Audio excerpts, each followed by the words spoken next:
It is still dark when the first animals begin to stir. In a courtyard near the eastern side of Tabriz, a camel raises its long neck and pulls against the rope fastened to a wooden post. Somewhere in the shadows, a mule stomps one hoof against the hard ground. A man carrying a small oil lamp moves slowly between them, checking knots, touching bundles, and counting the animals beneath his breath. There are 19 pack animals in this caravan. Most are camels, though a few mules will carry lighter loads and supplies needed during the journey. They are not an impressive army of hundreds, stretching across the horizon. Most trading parties are smaller than the great caravans remembered in stories. A merchant may travel with a few relatives, several hired handlers, and a guard or two. When the road becomes uncertain, several groups may join together for protection and companionship. Later, when the danger has passed or their routes divide, they will separate again. The merchant preparing to leave Tabriz is not a famous traveler. His name has not been preserved in a royal chronicle, a monastery library, or the account book of a great banking family. He represents the thousands of ordinary merchants who carried goods through one section of the trade routes, sold them, and returned home. He does not intend to travel all the way to China. He has never seen China. He has no reason to believe that he ever will. His business lies between northern Iran and the cities of Central Asia. He knows the roads leading east from Tabriz. He has acquaintances in several market towns, understands some of the languages spoken along the way, and has letters introducing him to partners in Bukhara and Samarkand. Beyond those places, his knowledge becomes uncertain. He has heard about Kashgar, where travelers from different directions meet before approaching the deserts and mountains of the east. He has handled Chinese silk and has seen pale ceramic bowls that supposedly crossed half the known world before reaching Persia. He has listened to stories about paper money, enormous cities, and rulers whose messengers can change horses at stations placed across the countryside. But those places belong to another merchant's world. His own cargo is ordinary by the standards of long-distance luxury trade. Several animals carry carefully wrapped textiles produced in Iranian workshops. There are pieces of dyed wool, patterned cloth, and smaller quantities of finer fabric intended for wealthy buyers. One camel carries metal objects, bowls, lamps, decorated fittings, and tools. Another carries glassware packed within straw and wool. There are also small quantities of medicines, fragrant substances, and manufactured goods that may bring a profit in markets farther east. Not everything belongs to the merchant himself. Some goods have been entrusted to him by partners who will share the profit. A few bundles belong to another trader traveling with the group. Space has even been rented to a man carrying letters and several small parcels to relatives in another city. A clerk sits beside the courtyard wall with a writing board across his knees. He checks the cargo against a list and watches as the final bundles are tied down. The load on each animal must be balanced. A bundle hanging too far to one side will rub against the animal and slow the entire caravan. A loose rope could allow valuable cloth to fall unnoticed onto the road. The handlers work without much conversation. They have performed these tasks many times. Water skins are inspected. Sacks of grain are counted. Bread, onions, dried fruit, and hard cheese are packed where they can be reached without unloading the merchant's goods. Cooking pots are fastened to one of the mules. Blankets and rolls of felt are placed on top. The journey will not begin with a speech or ceremony. It will begin when the caravan master decides that there is enough light to see the road. Beyond the courtyard, Tabriz is slowly awakening. Bakers have already started their ovens. Smoke rises from workshops and homes. A cart rattles over the street. From another enclosure comes the sound of men urging reluctant animals to stand. The merchant looks once more at the doorway behind him. He may be gone for many months. He expects to return before the following winter, although travel rarely follows the exact schedule imagined at the beginning. Roads close, rivers rise, animals become lame. Officials delay caravans while papers and duties are examined.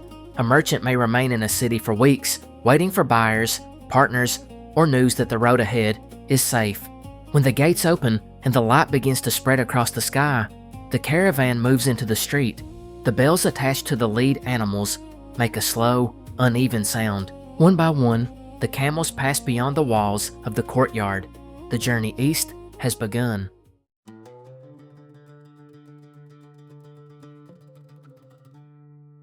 The merchant leaving Tabriz would not have said that he was traveling on the Silk Road. That name would not be created until many centuries after his death. To him, there were simply roads: the route toward a certain town, the road across a certain plain, or the mountain passage used by merchants going east. Some were broad enough for carts. Others were little more than paths pressed into the ground by generations of hooves. What modern people call the Silk Road was never a single road running neatly from Europe to China. It was a large and constantly changing network.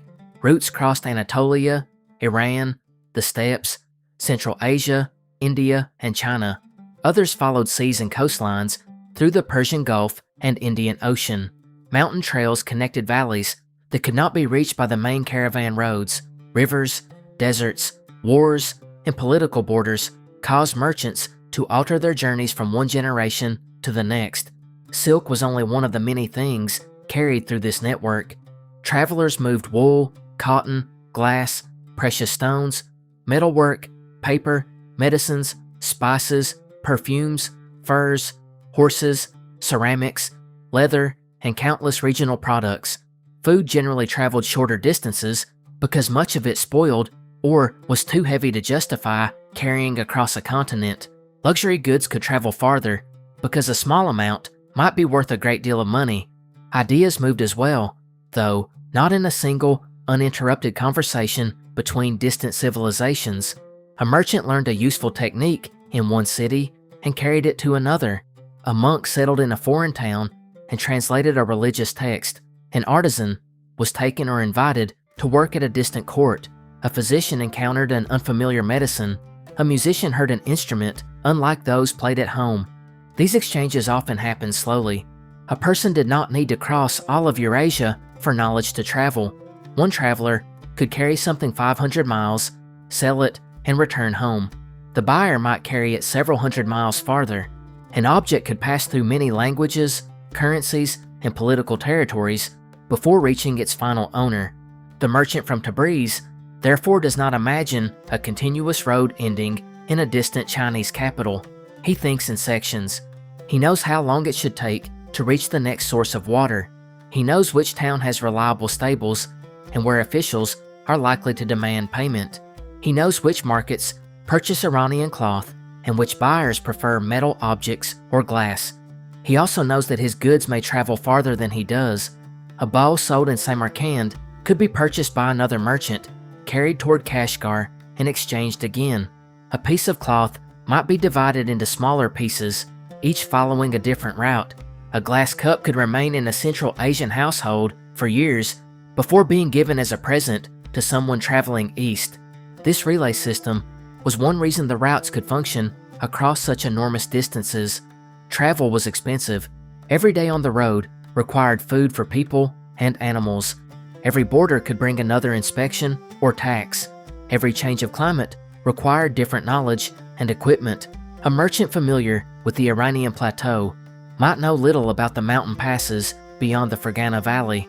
A trader from Kashgar might be comfortable near the Taklamakan desert, but unfamiliar with the roads west of Samarkand. Regional specialists were therefore essential. The routes also depended upon towns. A popular image of Silk Road travel shows endless caravans crossing empty deserts, but commerce could not survive through movement alone. It needed places where animals could drink, cargo could be stored, money could be exchanged, and information could be gathered. A successful trading city might contain inns, warehouses, workshops, markets, bathhouses, and religious buildings serving several communities. Some merchants remained for only a night, others stayed for months. Some settled permanently, married locally, and established families whose relatives lived in several distant cities. The 13th century brought a new political setting to these roads. The Mongol conquests had been catastrophic for many cities. Armies destroyed settlements, displaced populations, and disrupted old systems of agriculture and trade. Merv, Bukhara, Samarkand, and many other places suffered terribly during the early campaigns. Yet the empire formed by those conquests eventually connected an enormous portion of Eurasia under Mongol rulers and their descendants. By the second half of the century, related Mongol states stretched from Iran to China. They did not create one perfectly peaceful empire. Mongol rulers argued and fought among themselves, and borders between their territories could still be difficult. Local conflicts, robbery, and political uncertainty did not disappear. But merchants could move through a wider connected world than had been possible during many earlier periods. Mongol governments valued trade. Rulers wanted luxury goods, tax revenue, information, and skilled workers. Wealthy merchants sometimes formed partnerships with members of the Mongol elite. Official messengers used relay stations where horses and provisions were available. Travelers with proper documents could receive protection or assistance. Ordinary traders did not possess all the privileges given to royal envoys, but they benefited from the roads, stations, guards, and political connections created to hold the empire together. Persian was widely used in commerce and administration across much of the western and central regions. Turkic languages were heard throughout Central Asia. Mongolian was important in government and military settings. Farther east, merchants encountered Chinese, Tibetan, and other languages. No traveler spoke them all. Interpreters were necessary, but even interpreters had limits. A man might translate between Persian and a Turkic language, but know nothing of Chinese. Messages could pass through 2 or 3 people before reaching the listener. Meanings changed, numbers were misunderstood, stories grew during retelling. For the ordinary merchant, the road was not a symbol of global unity. It was a series of practical problems. Where was the next well? Which official controlled the next district? What weight was used in this market? Would the buyer pay in silver, cloth, or credit? Was the bridge still standing? Had snow closed the pass? Could the animals find enough grazing? The great movement of goods across Eurasia was created through thousands of such small decisions. Our caravan continues east from Tabriz, not because its merchant dreams of connecting civilizations, but because he believes that his goods will sell for a higher price in the next group of cities.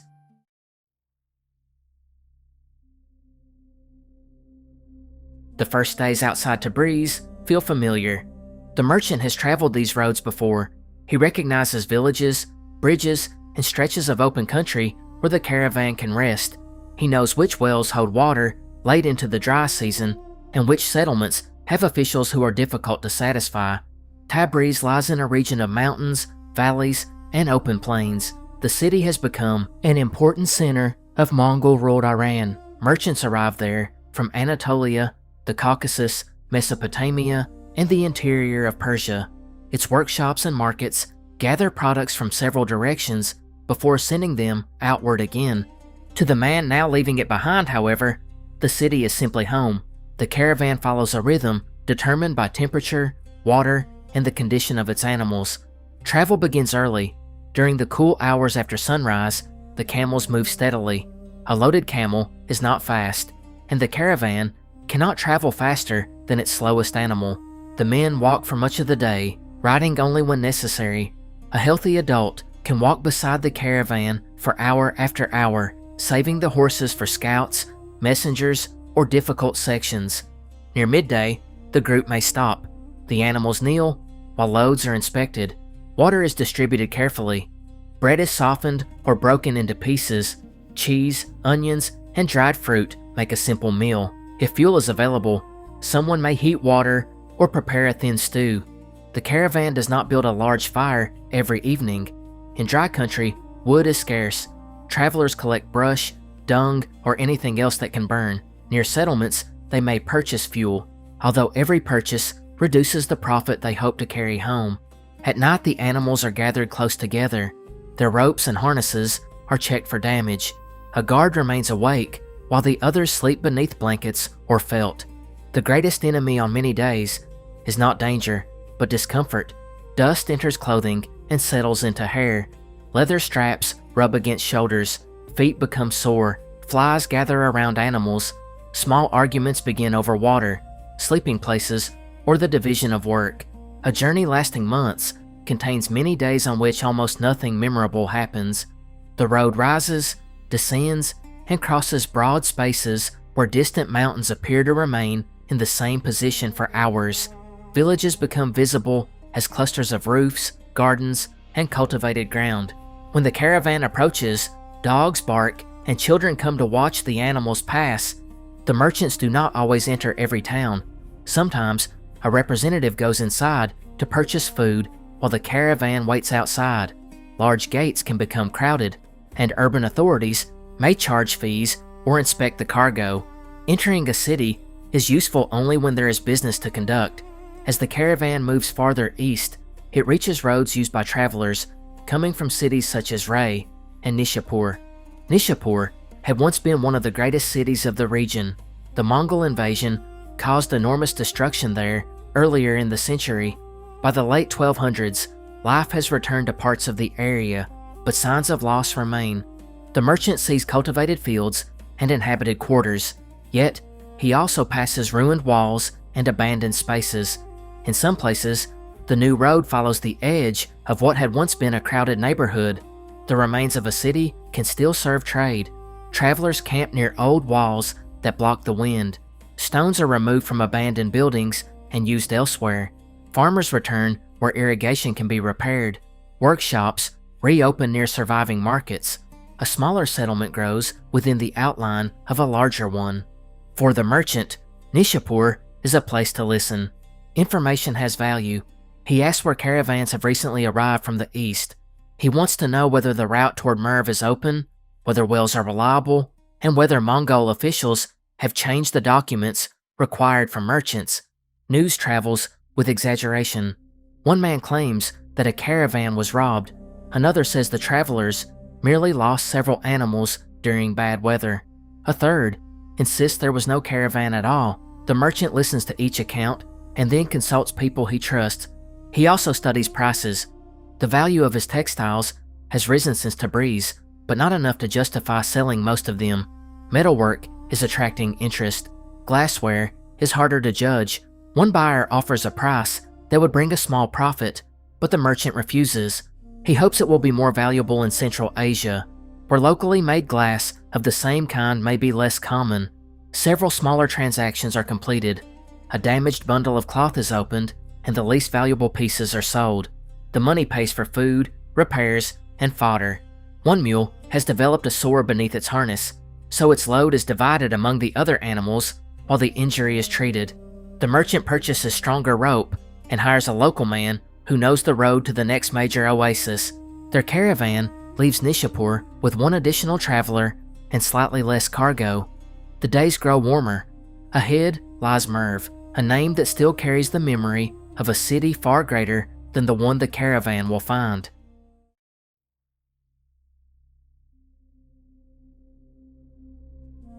Long before the walls of Merv are visible, the landscape begins to change. The caravan approaches cultivated land, fed by water drawn through channels. There are fields, patches of green, and clusters of trees. After days of dry country, the sight of vegetation brings relief even before the animals reach water. Oasis cities existed because people learned to direct rivers and streams into land that otherwise could not support large populations. The channels required constant care. Silt had to be cleared. Banks had to be repaired. Water had to be divided between farms, gardens, and settlements. A damaged irrigation system could be as destructive as a defeated army. Merv had once been among the most important cities of the Eastern Islamic world. It stood near routes linking Iran, Central Asia, and Afghanistan. Scholars, officials, soldiers, craftsmen, and merchants lived within its different urban centers. Then, the Mongols arrived in the early 13th century. The destruction became part of the city's memory. Decades later, travelers still encountered ruins, broken walls, and areas no longer supplied with water. Some communities returned, and commerce did not vanish completely. But the Merv, seen by our merchant, is not the Merv described during its earlier height. He approaches a landscape containing several layers of settlement. Old fortified areas stand beside newer habitation. Buildings of earth slowly collapse at their edges. Wind and rain soften abandoned walls until they resemble natural ridges. Paths pass through spaces that once held houses. Yet, people are living here. Smoke rises from ovens. Animals graze near fields. Traders have established places to store goods. A market operates close to a surviving gate. Water moves through repaired channels. The caravan enters cautiously. An official and several assistants examine the travelers. The merchant presents his documents and explains the contents of the loads. The official is less interested in the exact origin of every object than in determining what payment is owed. Weights and values must be negotiated. A clerk records the caravan's arrival. A small duty is collected on certain goods. The merchant complains, as merchants often do, but pays. Delaying the journey over a modest amount would cost more than the duty itself. The caravan is directed to a large enclosed courtyard used by travelers.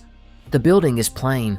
Its most important features are strong walls, a gate that can be closed, and enough space for animals to rest. Rooms open around the courtyard.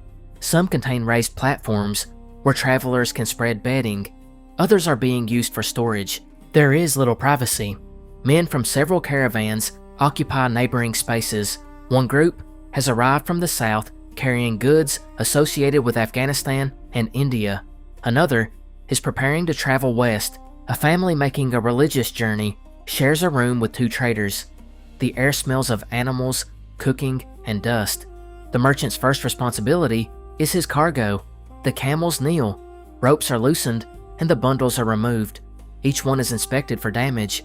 A cracked piece of glass is discovered inside one container, but the rest has survived. The merchant wraps the broken fragments separately. Even damaged glass may be sold or melted down.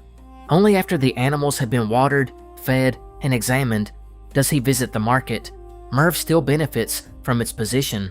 Goods arrive from several directions, even though the city has not regained its former population. The merchant sees wool, leather, dried fruit, metal objects, grain, and animals. He hears Persian and Turkic speech, along with languages he does not understand. The most valuable information is found not in formal meetings, but during meals. Travelers sit together in the evening and describe the roads they have recently crossed. They compare the condition of wells and discuss officials in the next territory. One man has come from Bukhara. He says that trade there is active and that buyers are seeking good textiles. Another warns that relations between local Mongol authorities have become uncertain. The warning does not mean that war has begun. It may mean only that travelers will face additional questions or payments. The merchant searches for someone willing to join the next stage. The road between major centers is safer when several groups travel together. After 2 days, an agreement is made.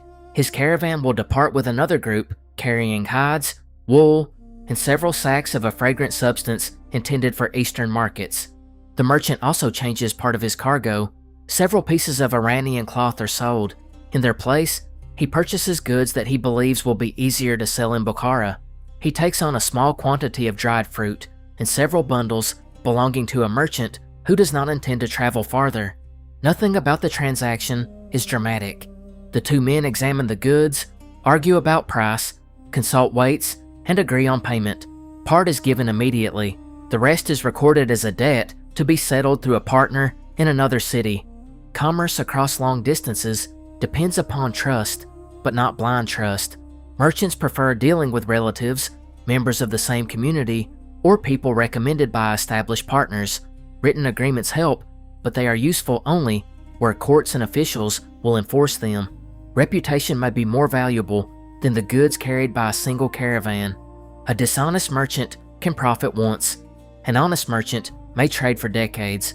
Before leaving Merv, our traveler walks briefly along the edge of the old city. The setting sun casts long shadows across broken walls. He can imagine streets where none now remain, but he does not linger over the past. His concern is the road ahead. At dawn, the joined caravans turn toward the Oasis region and the cities beyond it. Merv slowly disappears behind them.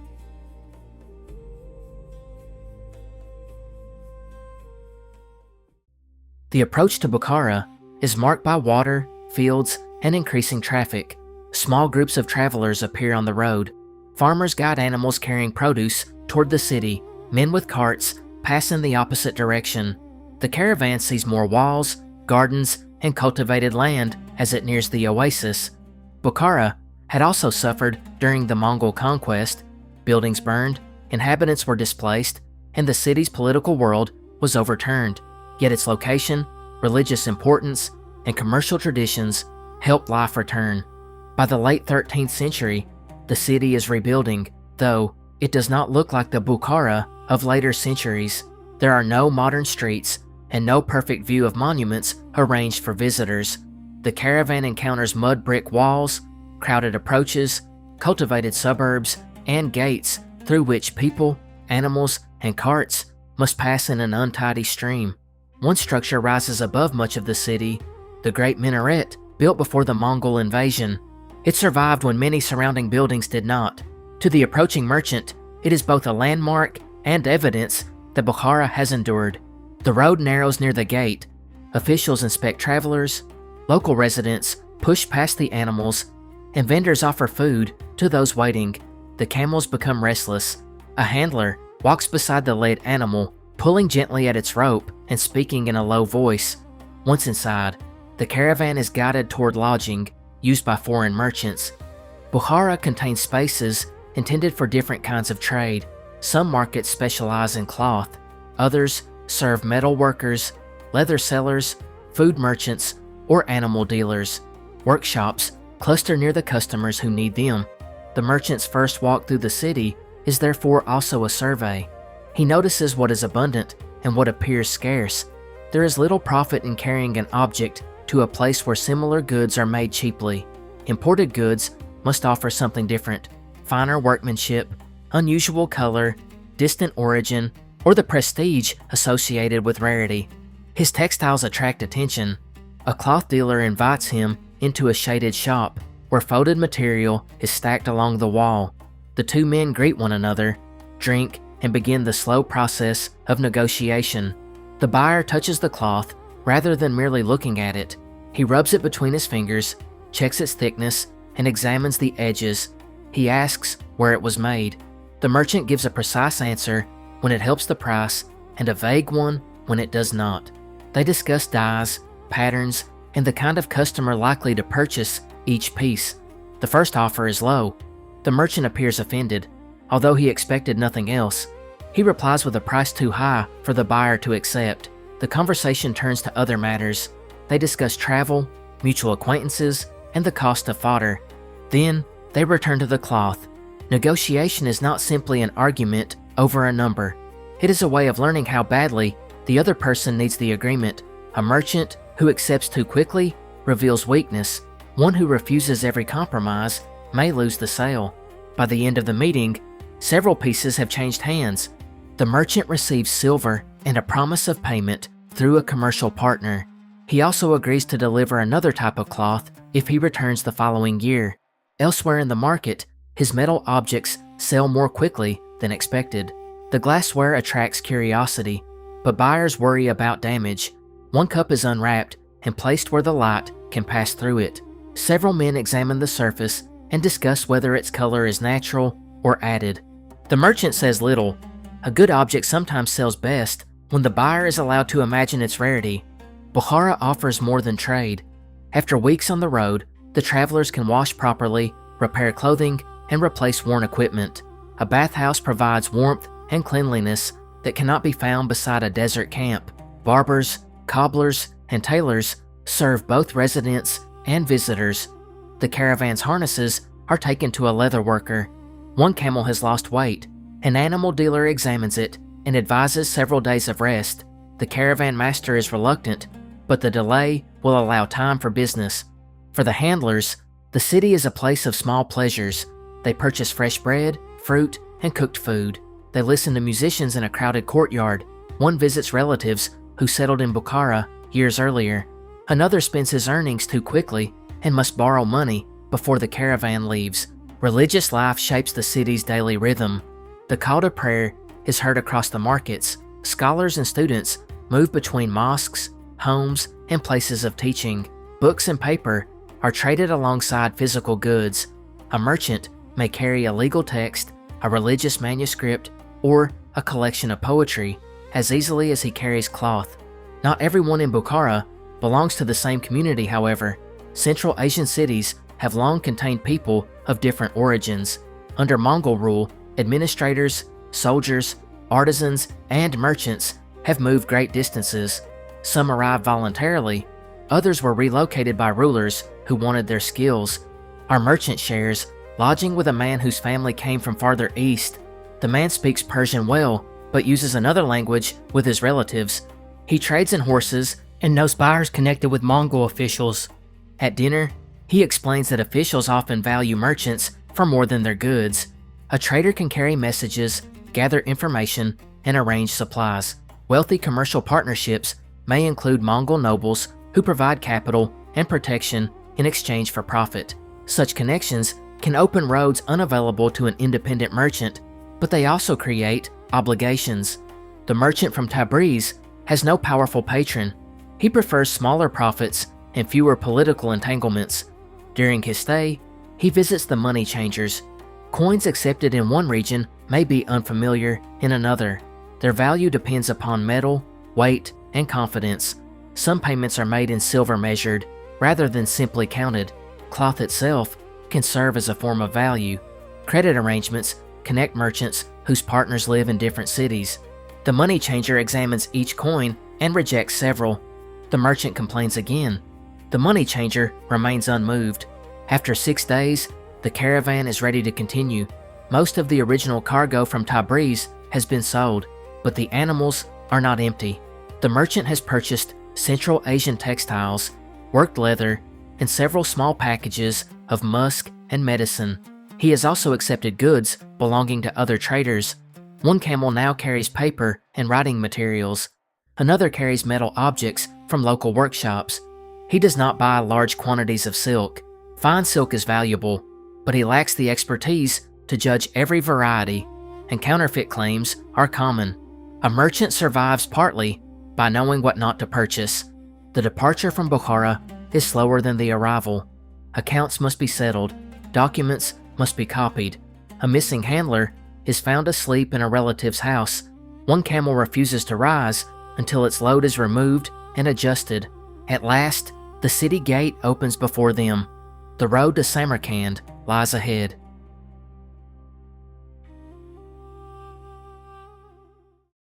Bukhara and Samarkand are often spoken of together, but the road between them still requires time, water, and patience. The caravan passes through a region shaped by rivers, irrigation, and human settlement. This is not the empty heart of a continent.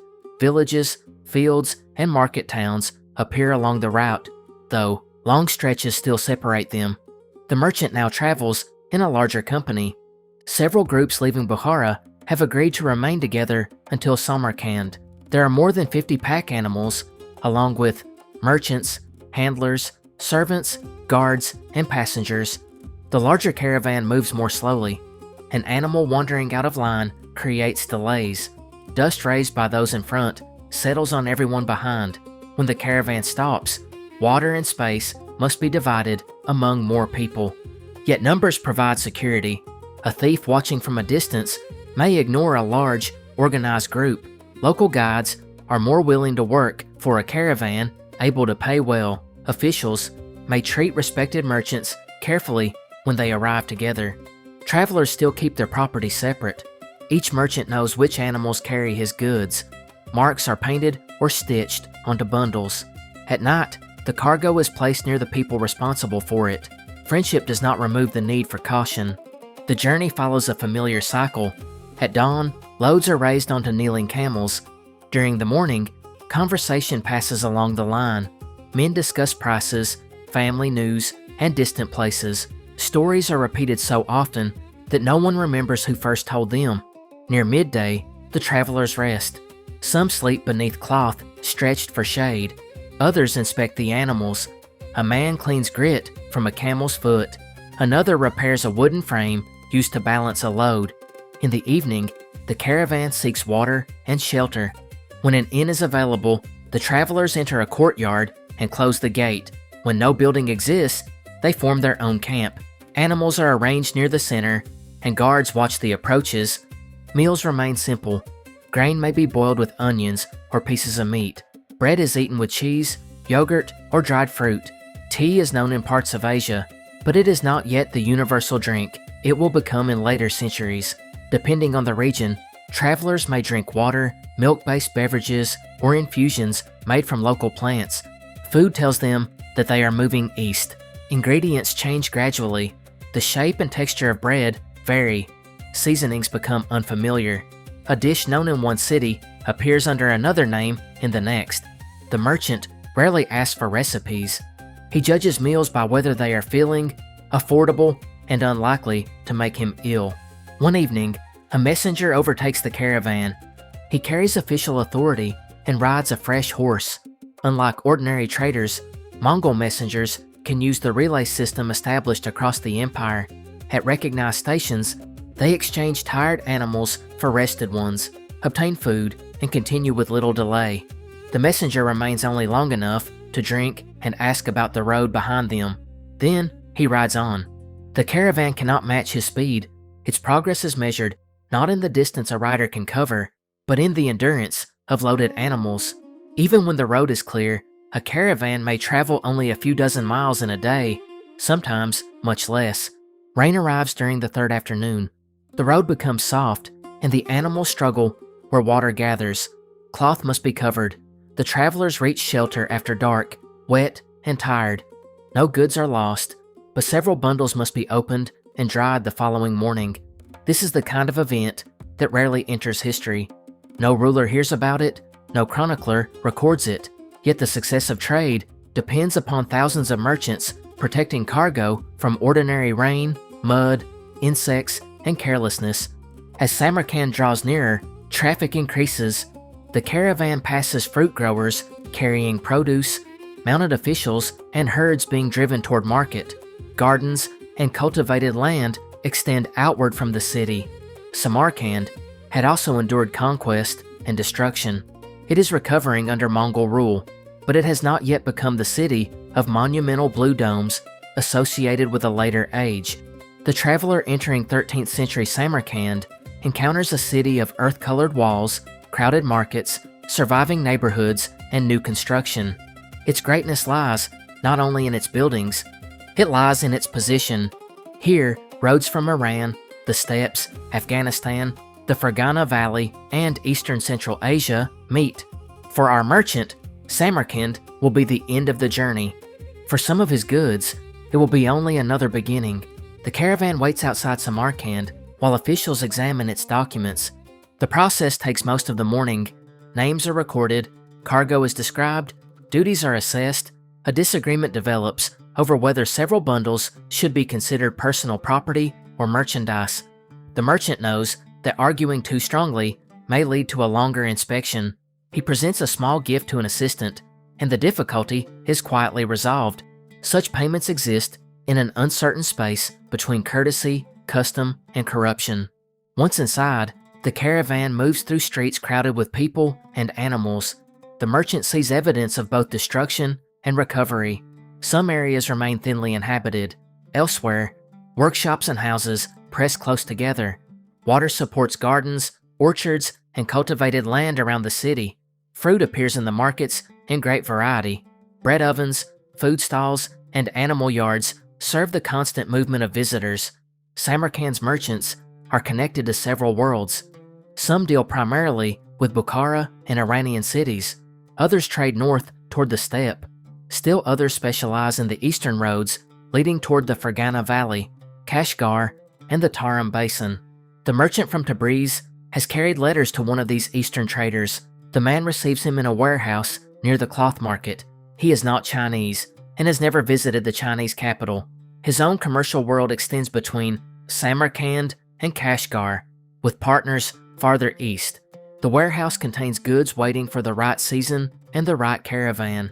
Bundles of wool and cloth are stacked on wooden platforms. Leather containers hold smaller valuable objects. Saddles and harnesses hang from pegs. Several ceramic vessels are stored in baskets. The two merchants spend much of the day examining cargo. The eastern trader is interested in the remaining Iranian metalwork and several pieces of cloth. He also studies the glassware that survived the journey. He does not offer silver for everything. Instead, he proposes an exchange. The merchant from Tabriz will receive goods easier to sell on his return journey: Central Asian cloth, worked leather, and several carefully selected luxury items. Part of the value will be settled through a partner in Bukhara. The agreement requires witnesses and a written record. Numbers are repeated aloud.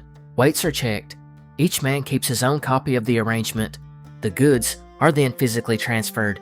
For months, the merchant has watched the same bundles loaded and unloaded. He recognizes each stain and repair. Now they are carried to another side of the warehouse and marked for a different owner. The glass cup displayed in Bukhara is wrapped once more.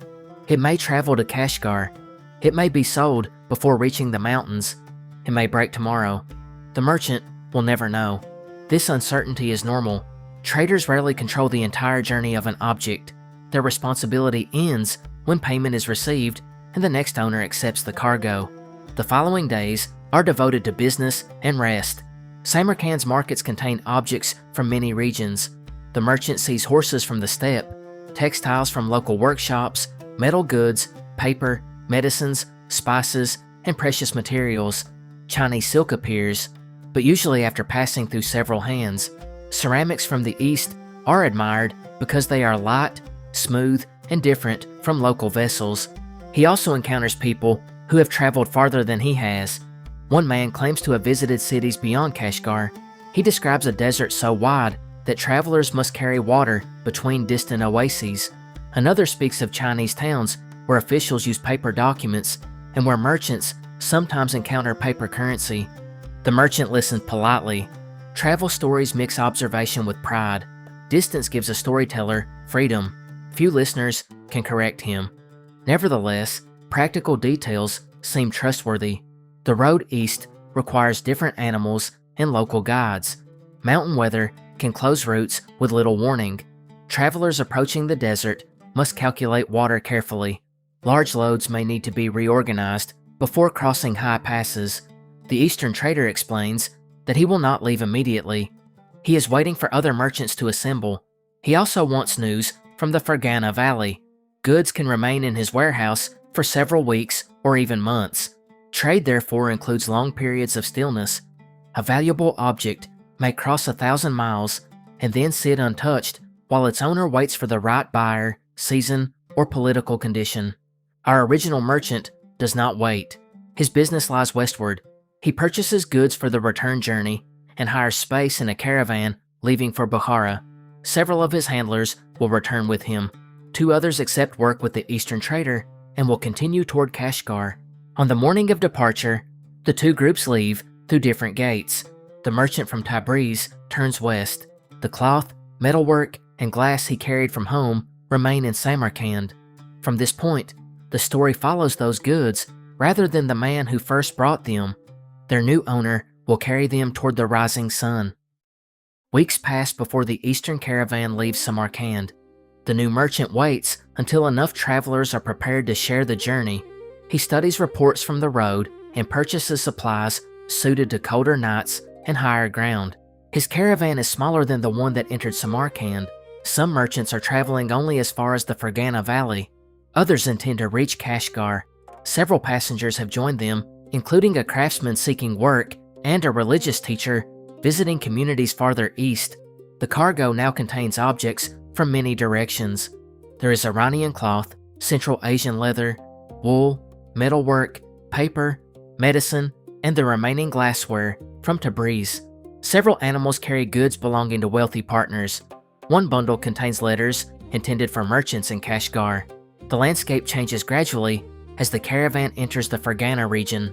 The valley is known for fertile land, towns and horses. Rivers and streams support agriculture. Villages lie near orchards and fields.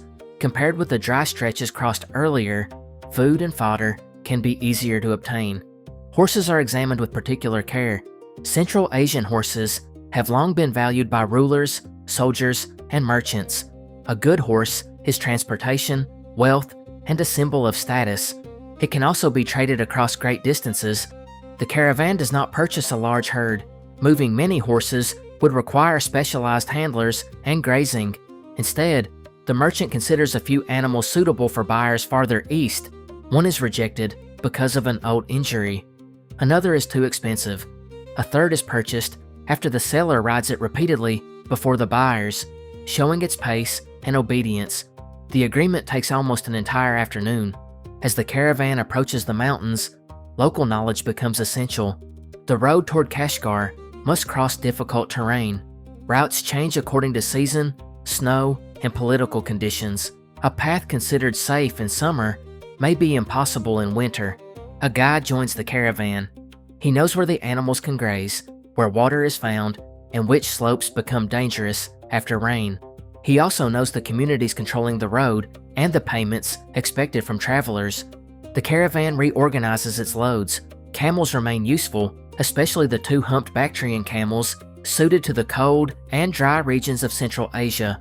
But steep or narrow paths may favor horses, mules, and pack animals that place their feet more carefully. The most fragile goods receive additional wrapping. The glassware from Tabriz is surrounded with wool and packed inside a rigid container. No one believes this guarantees its survival. It merely improves the odds. The mountains slow everything. The caravan line becomes stretched as animals climb at different speeds. Loose stones shift beneath hooves. A load catches against rock and must be removed. Men who walk comfortably across the plains now breathe heavily in thinner air. Cold arrives quickly after sunset. Travelers sleep close together beneath felt and blankets. Animals are gathered where the ground provides shelter from the wind. There is little conversation in the mornings. Ropes are stiff with frost. Fingers ache while knots are tightened. The caravan begins moving because movement brings warmth. The guide watches the sky. He is not predicting weather through magic or mystery. He has spent years observing clouds, wind, and snow on these routes. His judgment is practical and sometimes imperfect, but the merchants trust him more than they trust their own guesses. For 2 days, the caravan waits beside a small settlement while snow passes through a higher section of the road.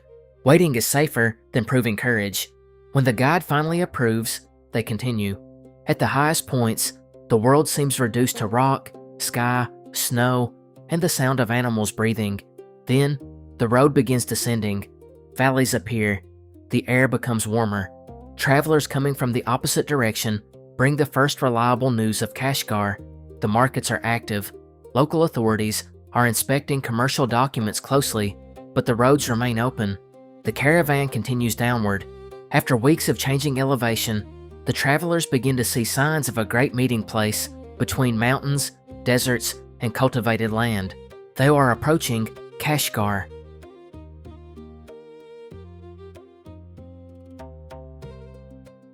Kashgar stands where several worlds meet. Roads arrive from the west, through the mountains. Others lead south, toward the routes connected with India. To the east lies the enormous Tarim Basin and the deserts, around which chains of oasis towns have survived for centuries. For merchants crossing between Central Asia and the Chinese world, Kashgar is a place of preparation. The city is predominantly Islamic by the late 13th century. Mosques, markets, and neighborhoods reflect the Turkic and Muslim culture of the region, yet trade brings visitors from many backgrounds: Mongol officials, Persian-speaking merchants, Turkic caravan drivers, and travelers from farther east meet within its markets. The caravan enters through fields and gardens, supported by oasis water. After the mountain road, the level ground feels easy. Animals quicken their pace as if they understand that food and rest are near. The city gate is busy. Officials inspect documents issued in Mongol territories. The political world is complicated. The caravan has moved from lands connected with the western Mongol rulers into regions influenced by the Chagatai Khans. Farther east, the Yuan rulers govern China. These states share Mongol origins, but do not always share the same interest. A document respected in one territory may require confirmation in the next. Merchants protect themselves with letters from partners, records of taxes already paid, and recommendations from influential people. The Eastern trader presents his papers. An interpreter explains the cargo. Duties are calculated. Several bundles are opened while officials inspect the contents. The glass cup from Tabriz is unwrapped yet again. An official holds it toward the light, then returns it without comment. Inside Kashgar, the caravan settles into a merchant courtyard. The animals will rest for at least a week. Several are tired after the mountains. Harnesses need repair, and one camel's foot must be treated. The merchant visits the market before deciding what to sell. Kashgar's commercial life reflects its position. Local farmers bring grain and fruit. Pastoral people trade animals, wool and hides. Artisans produce leatherwork, metal objects, cloth and equipment needed by caravans. Goods from the west are sold beside those from the east. Silk appears in several qualities. Some is plain and practical. Other pieces are finely woven and intended for wealthy households. Chinese ceramics are available, though their price increases with every stage of transport. Jade from regions farther south and east enters the market. Spices, perfumes, and medicines arrive through routes connected with India. The merchant discovers that Iranian cloth is valuable but not extraordinary. Other traders have brought similar material. He can sell it at a profit, but not at the price he imagined in Samarkand. The glassware performs better. A wealthy local buyer is interested in Western glass because it differs from vessels made locally or imported from China. He purchases 2 pieces. The surviving cup is not among them.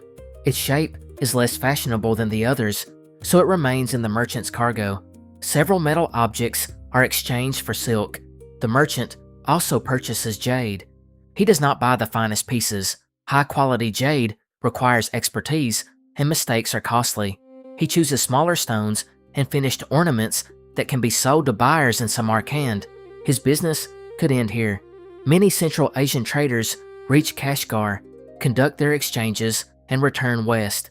Goods continue through the Tarim Basin under the ownership of merchants familiar with the desert routes. That is what happens now. The Eastern trader sells a portion of his cargo to a Kashgar merchant whose business extends through the Oasis towns. The new owner purchases the remaining Iranian cloth, the glass cup, several packages of medicine, and some Central Asian metalwork. In return, the trader receives silk, jade, and several small Chinese-made objects for the return journey. The transfer takes 3 days. Every bundle is examined. The men discuss damage, origin, and expected resale value. Interpreters assist, though. Both merchants know enough of a shared trade language to understand prices and basic terms. The Kashgar merchant is cautious. He has no intention of carrying the goods straight to the Chinese capital. His route follows the southern edge of the Taklamakan desert toward Yarkand, Khotan, and the Oasis beyond. At one of those towns, part of the cargo will change hands again. Before departure, the caravan must be prepared for desert travel. Water becomes the central concern. The Taklamakan is not crossed casually. Most routes follow its northern or southern edges, linking settlements fed by rivers descending from surrounding mountains. Travelers move from oasis to oasis rather than wandering through the open center. Even along the margins, distances can be dangerous. Wells may fail. Sand can cover paths. Wind can disorient travelers. An oasis depends upon water channels that must be maintained against drought and encroaching desert. The Kashgar merchant hires guides and confirms reports from the road. Water skins are repaired. Extra grain is purchased. Loads are reduced where possible. Goods unlikely to bring sufficient profit are sold rather than carried farther. The caravan will leave Kashgar with fewer luxuries than stories often suggest. Much of what it carries is practical: cloth, medicine, metal fittings, tools, and supplies. Luxury goods occupy only part of the load. The merchant also travels with local products intended for neighboring towns. Long-distance commerce survives alongside regional exchange. A caravan may carry an object from Iran, besides sacks of grain, traveling only to the next oasis. At dawn, the animals pass through Kashgar's gate. The mountains remain visible behind them. Ahead lies the road around the desert.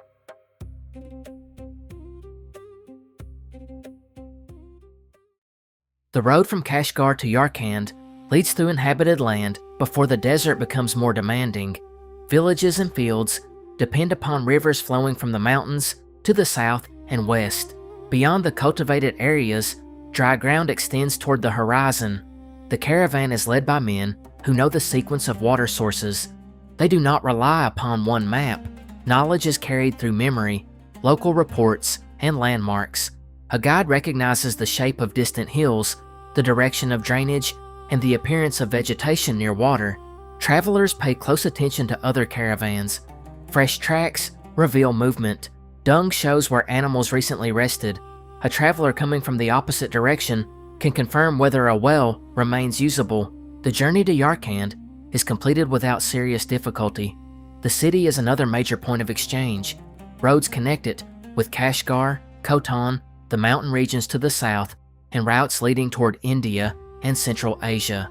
Jade is important here, though Khotan is even more closely associated with it. Animals, wool, hides, cloth, and agricultural products also pass through the markets. The Kashgar merchant remains for 4 days. He sells goods intended for regional buyers and takes on new cargo. Several families have ordered metal tools and fittings. A local dealer purchases one piece of Iranian cloth, not because he knows its distant origin, but because he likes its pattern. By now, the story attached to the cloth has changed. In Tabriz, its origin was known precisely. In Samarkand, it was described as Iranian. In Kashgar, it became Western cloth. In Yarkand, a seller claims that it was made near the lands of the Armenians. No one is deliberately inventing a grand deception. Information has simply become less exact with distance. The merchant does not correct every story. Origins can increase value, and buyers often care more about the idea of distance than geographical accuracy. Yarkand also serves as a place to alter the caravan. Several animals and handlers will not continue east. Another group, heading toward Khotan, agrees to join. The combined caravan has enough numbers to travel safely, but is not so large that water becomes difficult to manage. One family joins as passengers. They are not merchants. They are moving to relatives in another oasis and have hired space for household goods. A religious traveler also accompanies the group. The Silk Roads carry ordinary relocation as well as commerce. People leave one town for marriage, employment, study, pilgrimage, or family need. Some return, others build new lives elsewhere.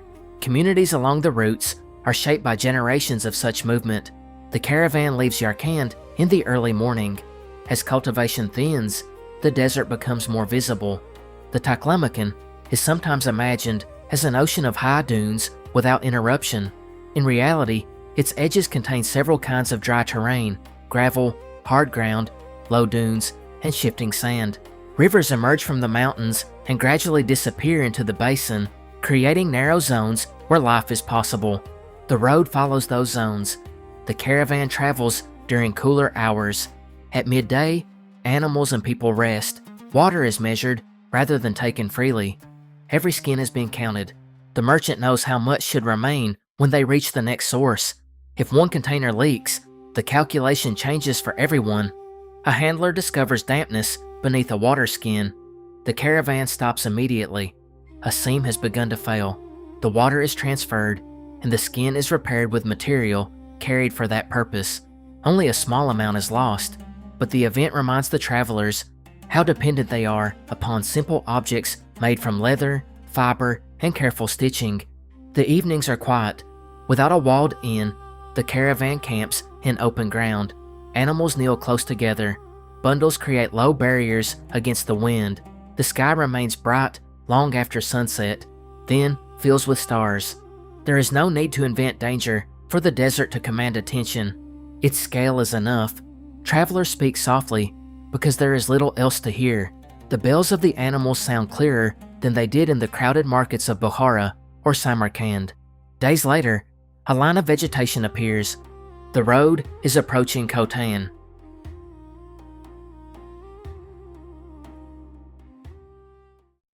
Khotan owes its life to rivers flowing from the Kunlun Mountains. The water carries more than the means to grow crops. For centuries, the rivers of this region have also carried jade. People search riverbeds for smooth stones, especially pale nephrite valued in China. Jade from Khotan has traveled eastward since long before silk became the famous symbol of Eurasian trade. By the 13th century, Khotan's religious and political world has changed from the Buddhist kingdom known in earlier ages. Islam has become established, and the city is tied to Turkic Central Asia, yet older ruins, traditions, and roots remain part of the landscape. The caravan approaches through fields and orchards. After the desert road, water appears everywhere, in channels, fields, and shaded gardens. Animals smell it before they reach the city and become difficult to control. The merchant allows them to drink only after they have cooled. An overheated animal, given unlimited water, may become ill. The handlers lead them carefully, letting them drink in stages. Inside Khotan, the caravan enters a market crowded with jade dealers. The merchant knows enough to remain cautious. Raw jade varies in quality, color, and size. A plain outer surface may hide fine material, while an attractive stone may contain flaws. Experienced dealers judge weight, texture, and appearance, but certainty is difficult without cutting or polishing. Jade is not simply decoration. In Chinese culture, it carries associations with status, virtue, ritual, and imperial authority. Demand has supported trade between Khotan and China for thousands of years. The merchant does not plan to become a jade specialist in one afternoon. He watches. Dealers place stones on cloth, buyers lift them, turn them, and discuss their color. Smaller polished objects are easier for an outsider to judge, but already include the cost of skilled labor. The merchant purchases only a few pieces for a partner farther east. Most of his business concerns cloth, medicine, and metal work. Western medicines and fragrant substances attract buyers. Their exact ingredients are debated. A seller may praise a substance as useful for several ailments. A physician examines it more critically. The Iranian cloth is now extremely far from where it was woven. One piece is purchased by a prosperous family. It will probably become clothing or household decoration. Its journey ends in Khotan. Another piece remains with the caravan. The glass cup from Tabriz is shown to several buyers. It is admired, but considered expensive. The merchant refuses a low offer and wraps it again. The cup has now traveled farther than the first merchant who carried it. While business continues, the animals rest. Khotan's workshops provide repairs. Leather workers replace straps hardened by dry weather. A carpenter strengthens one of the load frames.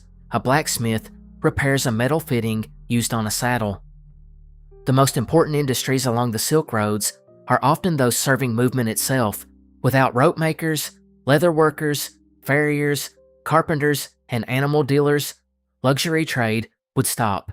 A boat of silk cannot cross a desert if the harness holding it together breaks.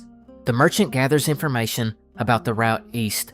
The southern edge of the Tarim Basin continues through a chain of smaller oases. Some are prosperous, others have declined as rivers change course or irrigation systems fail. The desert is always pressing against cultivated land. A town can survive only while its water survives. Roots therefore shift across centuries. An oasis important to one generation may be abandoned by another. Sand covers fields and houses. Travelers redirect themselves towards settlements where water remains dependable. The merchant joins a caravan led by people who make this journey regularly.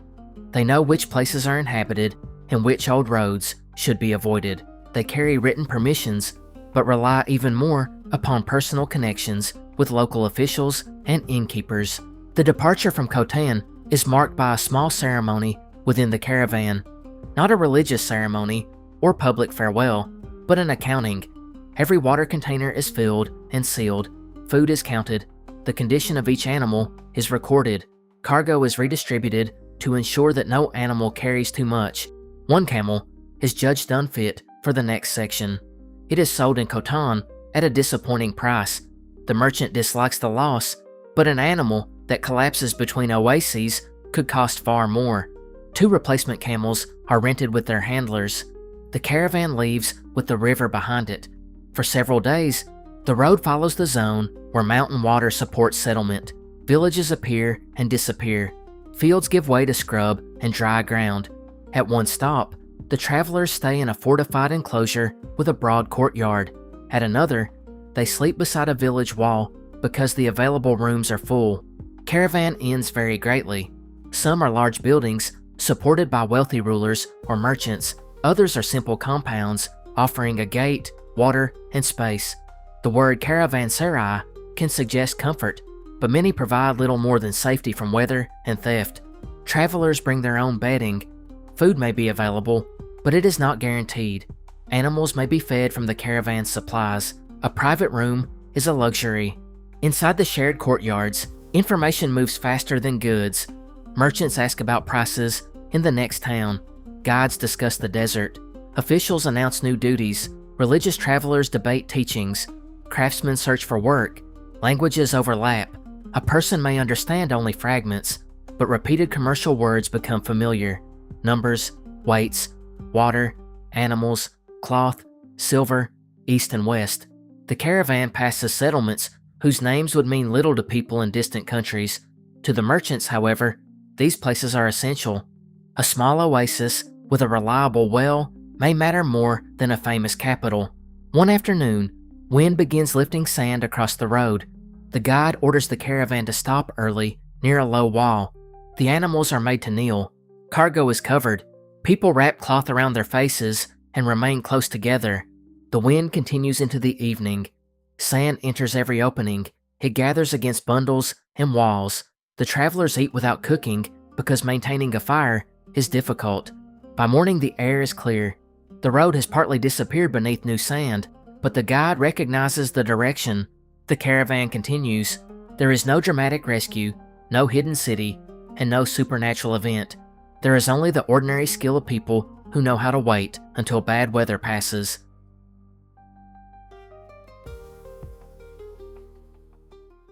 East of Khotan, the caravan's progress becomes a sequence of arrivals and departures. Each oasis follows a similar pattern. From a distance, the travelers first notice vegetation. A dark line appears against the pale land. Trees indicate water, and water indicates settlement. Fields emerge next, then walls, buildings, animals, and people. At the entrance, officials may inspect the caravan. Taxes are paid or documents stamped. The travelers find a courtyard, unload the animals, and begin searching for food, repairs, and buyers. After several days, everything is reversed. Bundles are tied, water is filled, accounts are checked, the gate opens, and the caravan returns to the desert. This repetition can make the journey seem timeless, but the oases differ from one another. One settlement is known for textiles, another serves pastoral communities, bringing wool and animals from surrounding regions. A third contains officials responsible for maintaining communication through the Mongol territories. Some places still preserve traces of older Buddhist cultures. Ruined monasteries, painted caves, and abandoned stupas remain beyond the inhabited quarters. Local residents may reuse bricks or building material without knowing much about the people who first constructed them. The merchant does not explore ruins for entertainment. He is aware of them only as landmarks. His attention remains fixed on water, goods, and animals. At one oasis, he sells the final Iranian textile.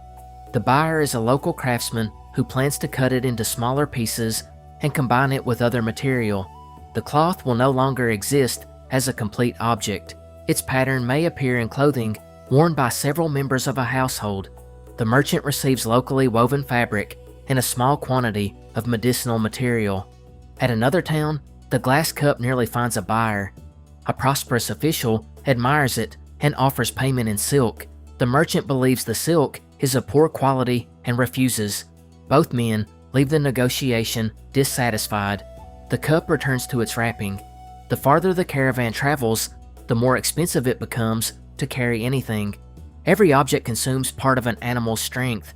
Every animal consumes water and food. A merchant must continually ask whether an unsold item is still worth the cost of transportation. The glass cup is light, so it survives this calculation. A heavy object of equal value might have been sold earlier.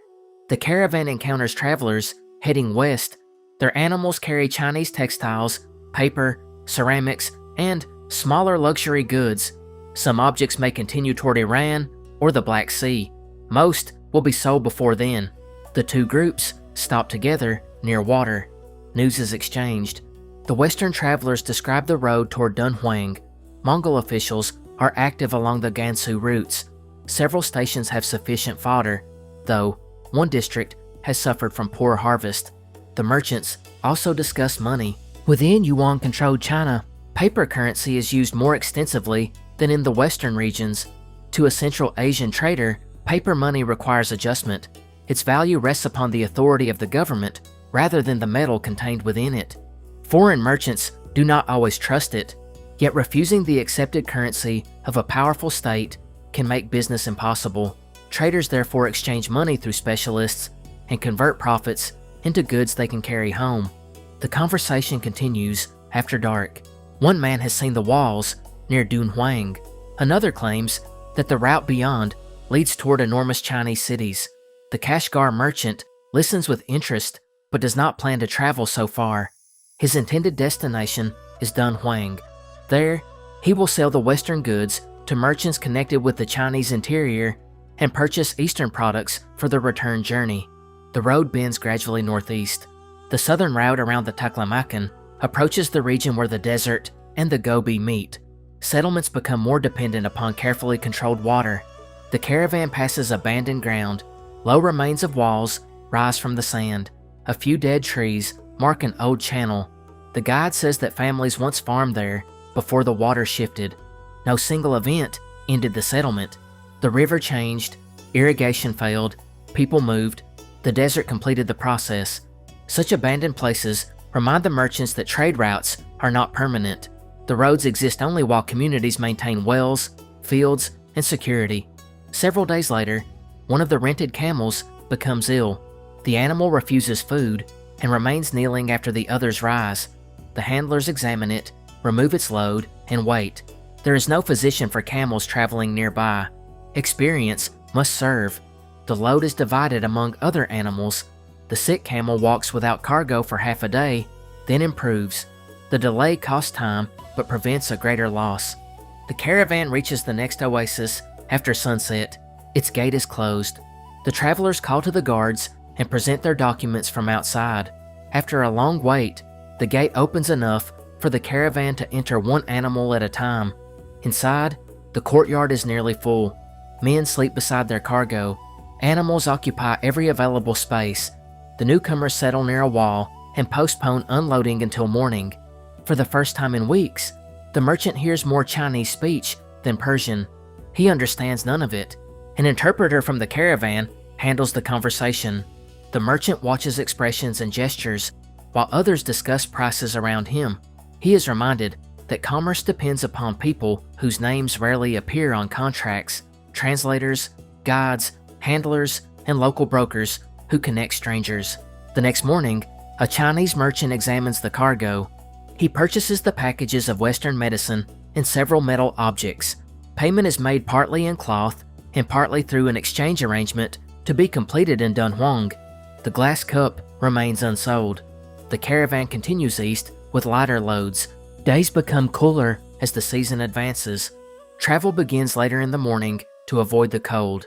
Frost appears on ropes and blankets.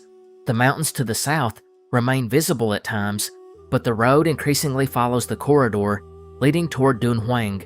Traffic grows. Officials, soldiers, merchants, and local farmers use the route. Small relay stations support government communication. Ordinary merchants may not freely claim the fresh horses reserved for authorized messengers, but the presence of stations creates pockets of water, fodder, and security. The caravan is now entering a more organized administrative landscape. Records matter. Officials want to know where the traders came from, what they carry, and where they intend to sell it. The merchant produces documents accumulated across the journey. Some are written in scripts he cannot read. He trusts the interpreters and partners who prepared them. The Western goods have traveled through several political territories, yet the final transition may be the most unfamiliar. Beyond lies Dunhuang, the western entrance to the Chinese corridor.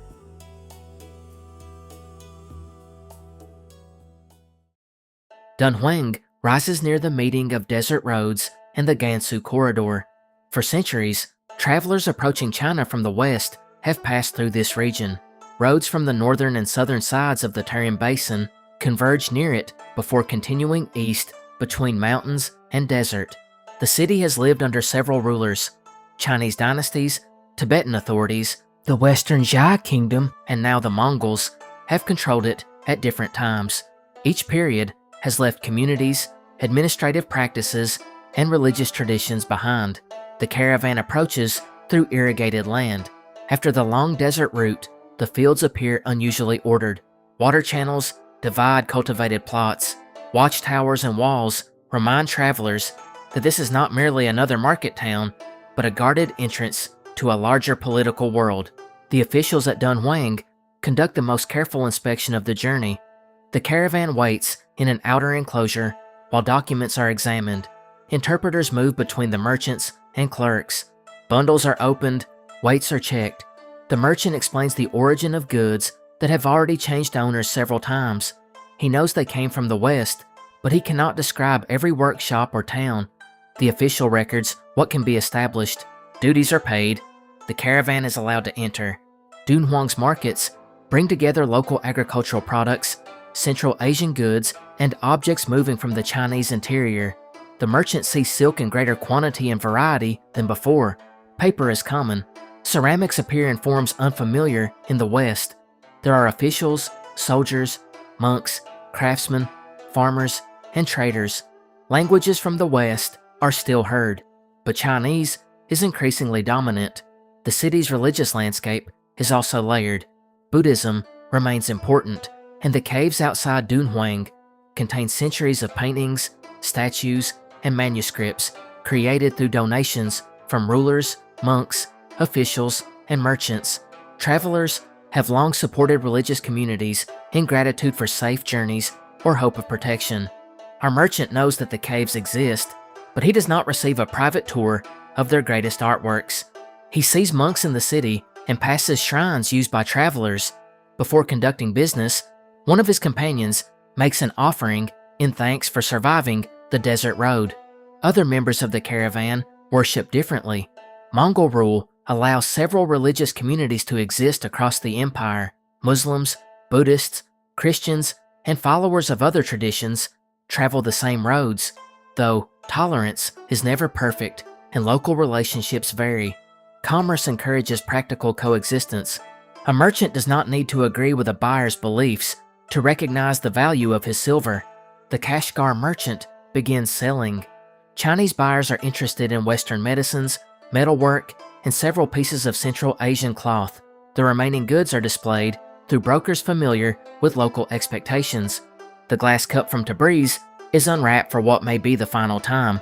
It has crossed the Iranian plateau, passed the ruins of Merv, entered Bukhara and Samarkand, crossed mountains into Kashgar, and followed the southern rim of the Taklamakan. Its first owner has been traveling west for months and may already be home. The second owner is somewhere between Kashgar and Samarkand. Neither knows that the cup has reached Dunhuang. A local official purchases it through a broker. The price is paid in paper currency and silk. The merchant is uneasy about the paper, so he quickly uses part of it to buy goods for his return journey. The cup leaves the warehouse, wrapped in cloth. Perhaps it will remain in Dunhuang. Perhaps it will be presented as a gift. Perhaps another merchant will carry it farther east. Our story cannot follow it beyond this point. The merchant spends several weeks in Dunhuang. He must learn what eastern goods will sell in Kashgar and Samarkand. Silk is an obvious choice, but quality and price vary. He consults experienced brokers rather than purchasing whatever appears beautiful. He buys several types. Some are fine enough for wealthy buyers. Others are durable fabrics, likely to sell more easily. He purchases paper, small ceramic objects, and manufactured goods valued in Central Asia. He avoids large ceramic vessels because they are fragile and occupy too much space. A caravan animal can carry only a limited weight. Profit depends upon choosing goods valuable enough to justify every mile. The merchant also observes the administrative system around him. Written records are everywhere. Officials use documents to track people, taxes, and supplies. Authorized messengers travel with signs of their status.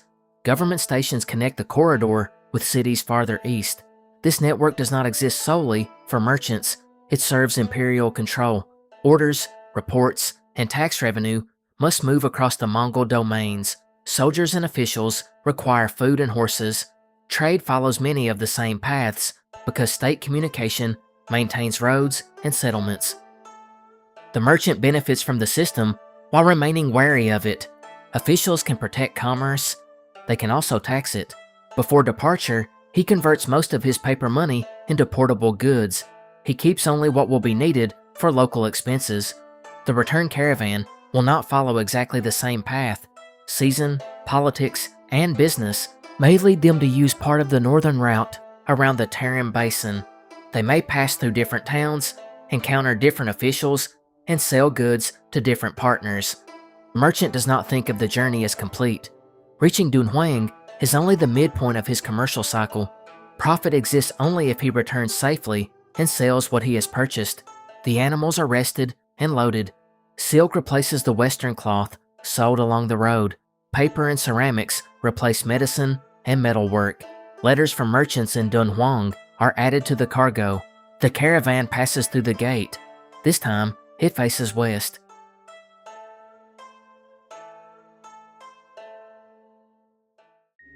A journey home is not simply the first journey performed in reverse. The caravan has changed. Some handlers who arrived in Dunhuang remain there for work. New travelers join. Several animals are sold and replaced. The goods are different, and the merchant now carries debts and promises as well as physical cargo. His knowledge has also changed. On the outward journey, each oasis was ahead of him. Now he remembers the courtyards, officials, wells, and markets. He knows where fodder was expensive and where a reliable leather worker repaired the harness. Familiarity does not remove risk, but it reduces uncertainty. The caravan may still encounter weather, illness, or political delay. A well-dependable 2 months earlier may now be low. An official may have been replaced. A road used in autumn may be closed during winter. The merchant listens continuously. At every stop, he asks about the next. The goods begin changing hands almost immediately. Some paper is sold in an oasis where scribes and officials need it. A ceramic bowl is purchased by a local family. Silk is divided among several merchants. Objects moving west do not travel as one unified cargo. They scatter. A length of silk may reach Samarkand. Another may stop in Kashgar. A third might eventually reach Tabriz through a completely different chain of owners. This is how the Silk Roads function. Not as one road, not as one caravan, not as one heroic expedition. They function through repetition. A farmer brings produce to a town. A local merchant purchases it and sells cloth in return. A caravan trader buys the cloth and carries it to the next oasis. A larger dealer gathers goods from several towns. A broker arranges a sale through an interpreter. A money changer tests silver. A clerk records a debt. A handler wakes before sunrise and tightens a rope. Thousands of ordinary actions create a connection across the continent. Most participants never see its full size. A weaver in Iran may never know that a piece of cloth reached Khotan. A jade worker near the Tarim Basin may never see the city where an ornament is finally worn. A papermaker in China may not imagine that a sheet will carry a Persian poem. The people transporting these goods do not need to understand the entire system. They need only understand the next section. The merchant returning from Dunhuang thinks about Kashgar. In Kashgar, he will think about the mountain road. In Samarkand, he will think about Bukhara. Each destination becomes home only after it has been left behind.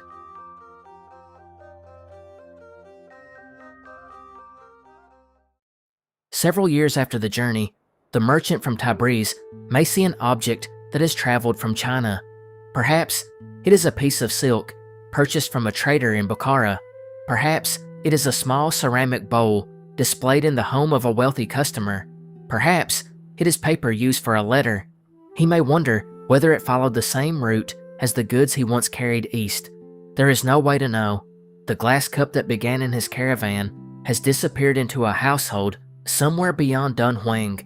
The Iranian cloth was divided among buyers in Kashgar, Yarkand, and Khotan. The metalwork was sold in several oasis towns. The objects continued without him. The men who carried them remain unnamed. Their journeys were not considered extraordinary enough to record. They were merchants, drivers, guides, guards, interpreters, cooks, and animal handlers, performing necessary work. Some traveled for profit, some traveled because their families had always traded along the same roads. Some hoped to return home with enough money to purchase land, open a shop, or arrange a marriage. Others simply earned wages, one stage at a time. They slept in crowded courtyards, beside village walls, and beneath the open sky. They waited for rivers to fall, snow to melt, and officials to complete inspections. They repaired ropes, treated animals, and counted water skins. They entered cities whose names were known across the world, and settlements remembered only by the people who depended upon their wells. They rarely crossed Eurasia from one end to the other. They did not need to. A merchant traveled from Tabriz to Samarkand. Another carried his goods to Kashgar. A third followed the Oasis to Dunhuang. Beyond Dunhuang, someone else continued east. Behind them came other caravans, carrying new cargo and repeating the same routines. The roads were never silent for long. Before sunrise, in another courtyard, an animal shifted beneath its load. A clerk checked a list. A merchant asked whether the water skins had been filled. The gate opened, the bells began to move, and another ordinary journey started along the roads between east and west.